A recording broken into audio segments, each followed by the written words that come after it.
Hello, and welcome back to HunterTuned. Today we are working on a pretty cool car. It is a EG Civic hatchback with a turbo B16B. So this is a Civic Type R engine. The B16B is the faster B16 of the B16s. You know this is an EG5? EG5. EG5. Look at that. So this car is pretty cool because it is a Type R, and yeah, B16Bs come with like different camshafts, different valve springs, different cylinder head setup.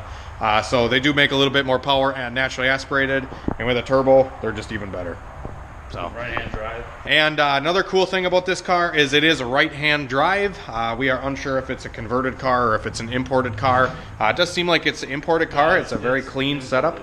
Yeah, so anyways, this is a very clean setup. The guy dropped it off over the weekend here. And we just got the Caprice done, so we're starting to work on this thing now. And yeah, so a lot of cool goodies on this thing. It's got K1 racing wheels right there. We got spoon calipers, big brakes on this thing, set up for autocross. So that is really cool. It's got Falcon Azenas tires. Sure. Remember Boosted Boys? Falcon Azenas. So yeah, anyways, super cool car. I'm going to say that 100 more times because this thing is beautiful. Right-hand drive, like I was saying. And yeah, cluster's all JDM cluster and everything too, so it's all kilometers, everything like that. I was actually, we just did a quick little base map street tune on this thing the other night just to like get it driving because it barely drove off the trailer when you brought it here. And yeah, we were driving it down the road, and I'm like not used to driving on the wrong side of the fucking steering wheel. Oh, yeah, so he's driving in the middle of the goddamn road. But anyways, so yeah, cool car. We're gonna get right to it here. I'm gonna start a list here of the stuff that he said that we should do on it.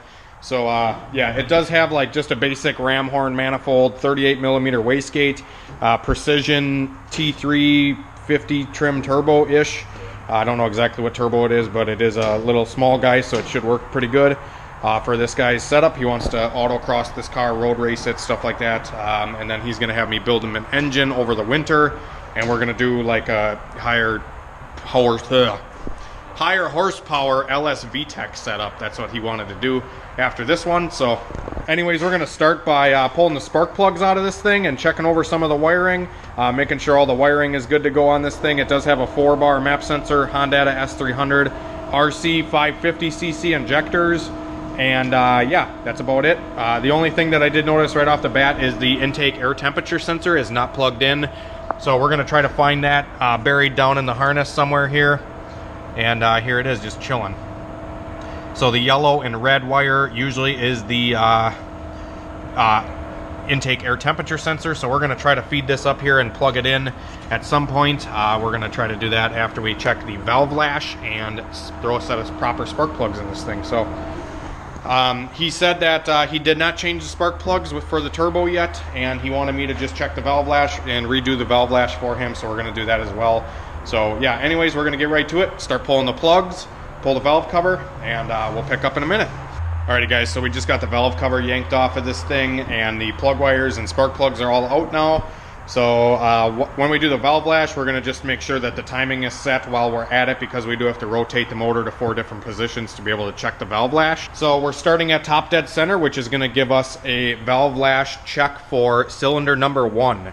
So we're going to just double check the timing here and make sure the marks are lined up on the cam together, and the lettering on the camshaft says up, and they are facing up.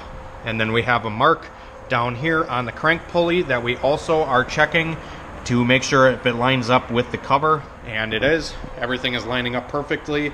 So this car is in time. A lot of times when you, or at least in my experience when I've dealt with customer cars or just building Hondas in general, a lot of guys will mess up one tooth or 2 teeth on the timing belt, and it'll cause the car to run totally like crap. So always best to check the cam belt timing.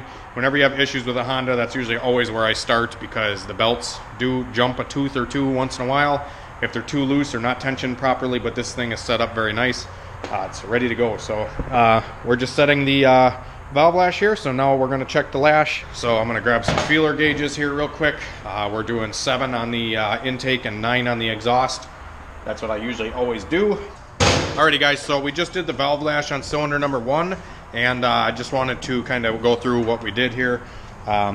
So I got the feeler gauges all bent up, so I usually bend number 7 and 9, and then we set the lash so the feeler gauge is tight but not too tight. So just to check the lash, I just shoved the feeler gauge on the underside of the camshaft above the rocker, and that's how I check the lash on a B series.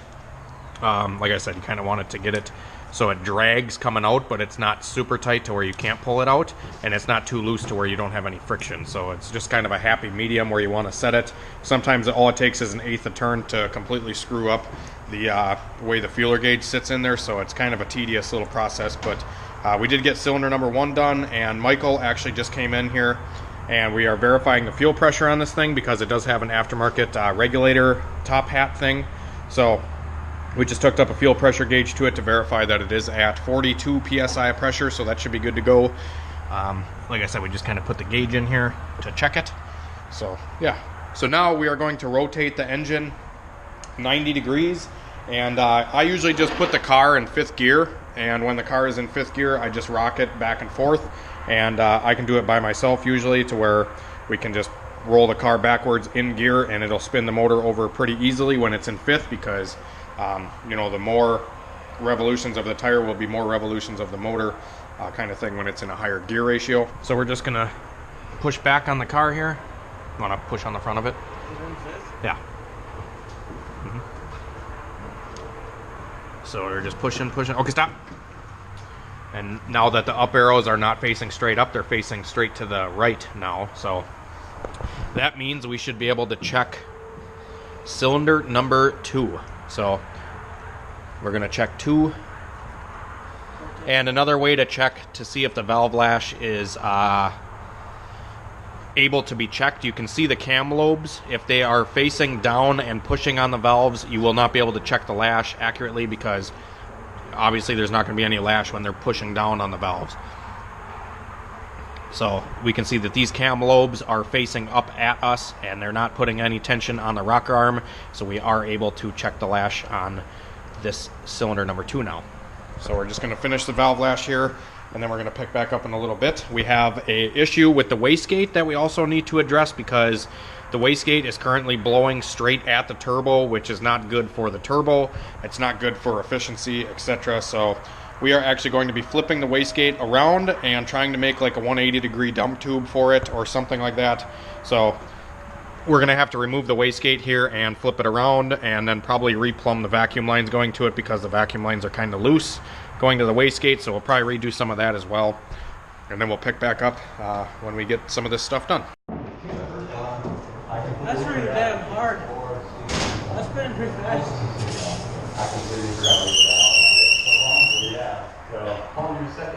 Thanks for the Easy Mac. Adam.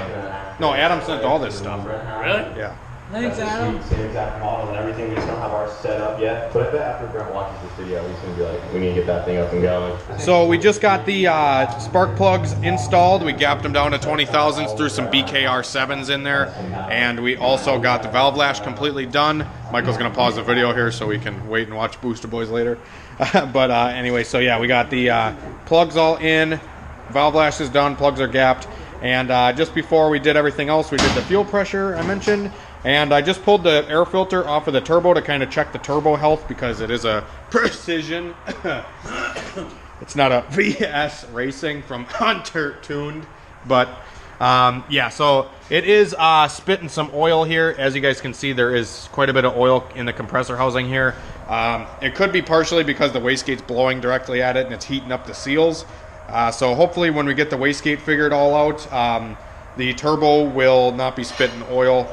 But I'm just going to clean it all out, reinstall the air filter, and then yeah, hopefully she'll be good to go. Because I'm probably not going to check it anymore after this. We're just going to clean it, put the air filter back on, and then hopefully she'll be all right. So we're just going to shove the rag in here and wipe her off. Alrighty guys, another thing that we're doing on the car here is we're deleting the PCV valve. So this is just a factory hose that runs into the black box, and it has a valve. I just usually delete them and I leave the black box open so it can breathe a little better for crankcase ventilation on a stock engine. So what we do is we just cap off the vacuum hose up top here, so boost can't push into the PCV valve. A lot of these valves are a one-way valve, so it can't happen anyways, but sometimes if the valve goes out, it'll blow boost right into the crankcase. Engine will burn oil, it'll leak oil, it'll have blow-by, etc. So I always just delete it, and I leave the black box on the block open. Sometimes you can run a hose off of them to the ground if you have blow-by, but a lot of times a healthy motor, they're not going to smoke anyways out of there. So yeah, anyways, just deleted all that. And yeah, I think that's going to be it. We're going to flip the wastegate around, and we're going to plug in the intake air temperature sensor. But we have a little bit of an issue here because the throttle cable bracket is a little bit in the way, so we're going to see if we can plug it in. If we can't, we might have to shave down this throttle cable bracket a little bit so we can use the intake air temperature sensor, because I like running all the sensors on Hondas. A lot of guys will delete the IAT or the idle air or whatever. I like to just run them. They seem to be happier when everything is plugged in.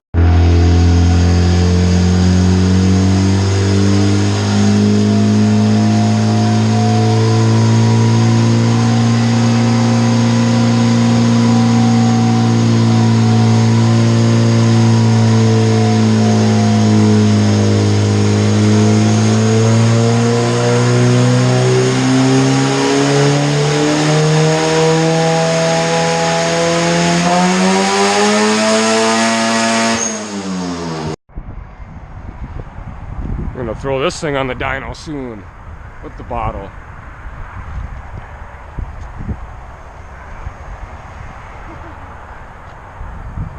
What you think?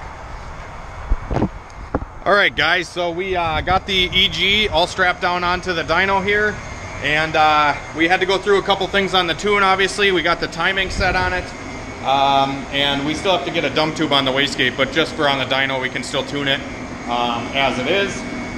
Because the hood is open, it's not going to actually interfere with anything. But yeah, so far we've kind of jumped ahead a few steps, and we've done a couple pulls. And this thing's right around 9 pounds of boost or so. It's making 249 wheel with the tune not really cleaned up, and I'm not winding it out quite yet.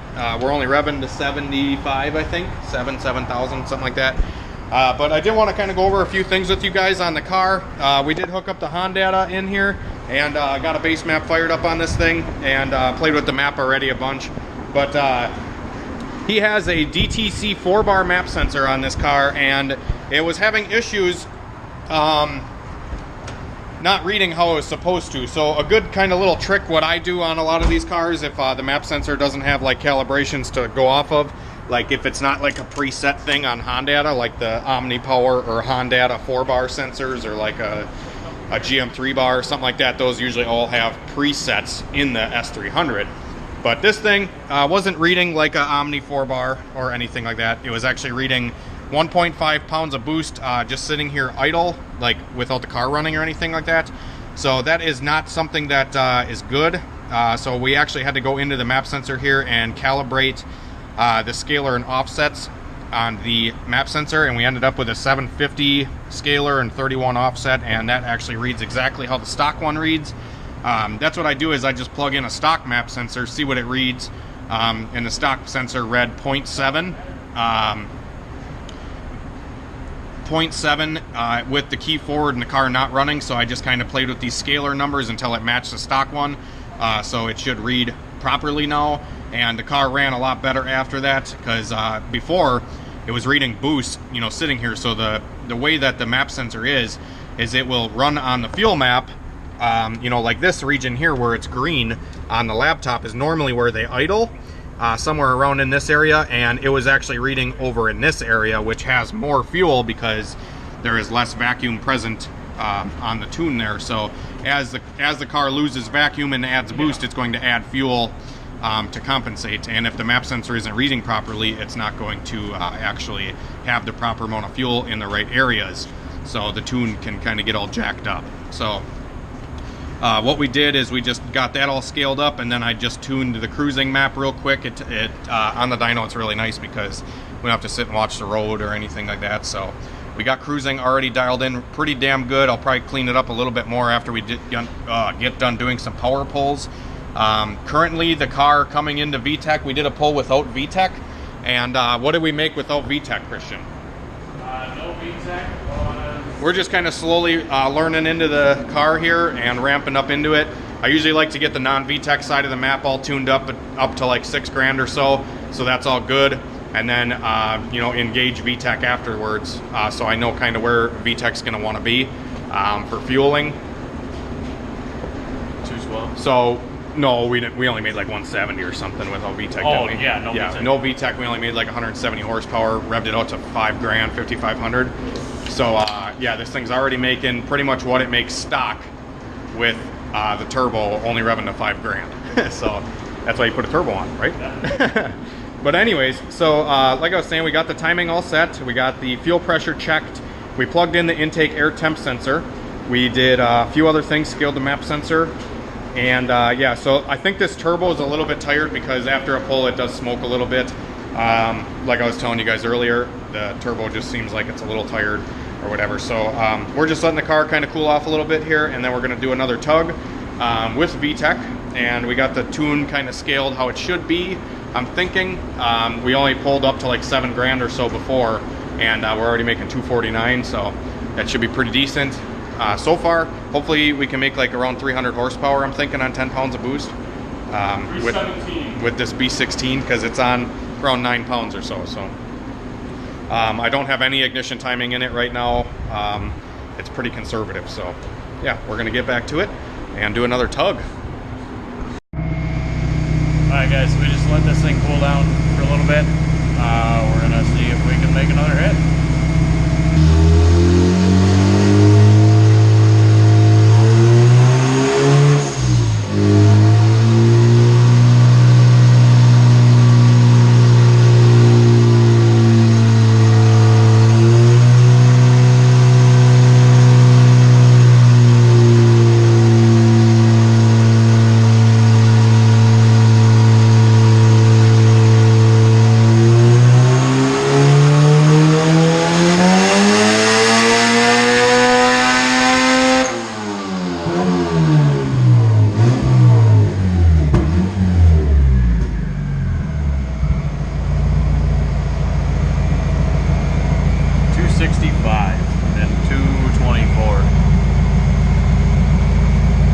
Comes in real nice. Oh. Yeah. What'd she do? 265. Get rid of this other one here. That's a really clean looking graph. Oh yeah. Not getting it. Alright, I'm gonna do one more. Alright.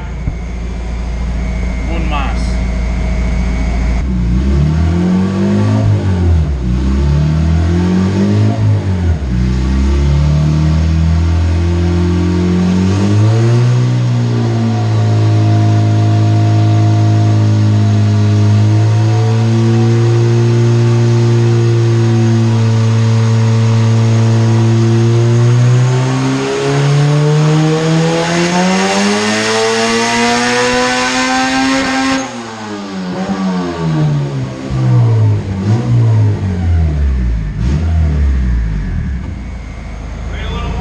Yeah. 278. Fuck. Christ. 278. Yeah.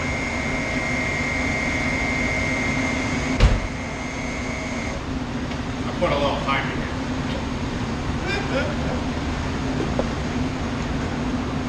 Yeah. Oh yeah, guys, so this thing just slammed out 278 horsepower to the tire on 9.5 pounds of boost. Not bad on pump gas. 227 torque. Yeah. So you can see here, what I did up top here is I actually pulled out 5% of fuel, because right around 7,000 or so it started going, it was like 1050 air fuel.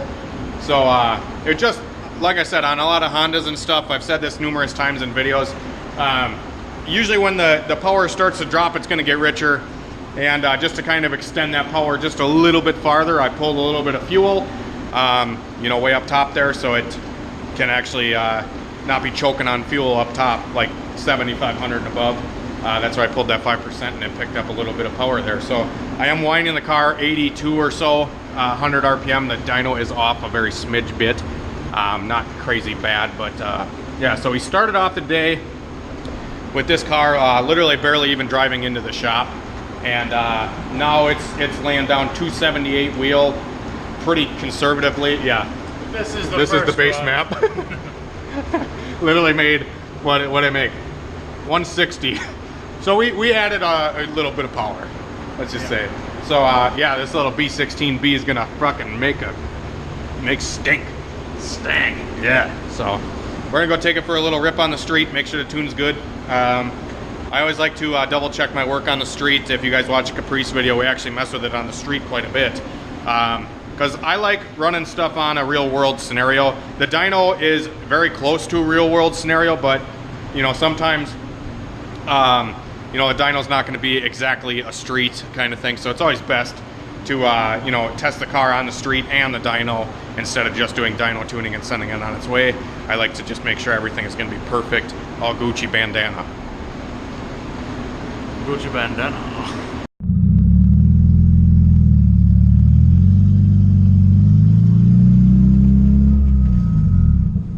Alrighty guys, so we are just doing a quick street test to verify the tune and everything on this right-hand drive. I'm on the wrong side of the steering wheel here, you see that? It's pretty neat. We're just making sure the tune is good and all that, so she looks pretty dialed. Car feels really strong. Makes a crap load of torque with this small turbo. It works really good. It'll be perfect setup for this guy. Comes down to idle good.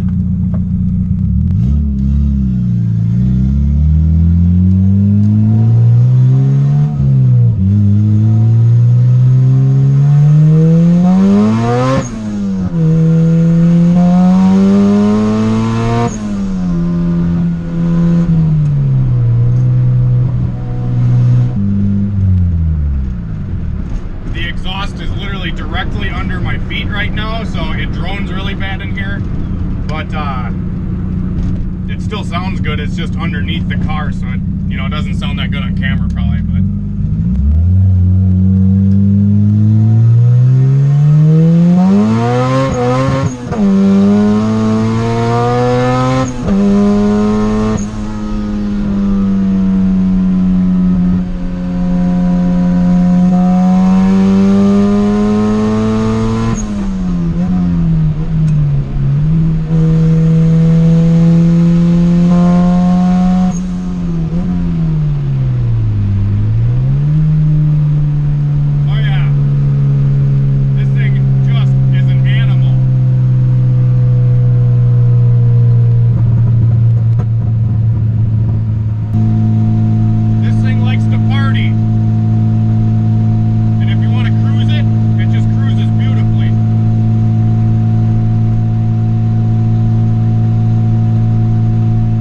alrighty guys, so that's going to wrap it up for the white EG hatch here.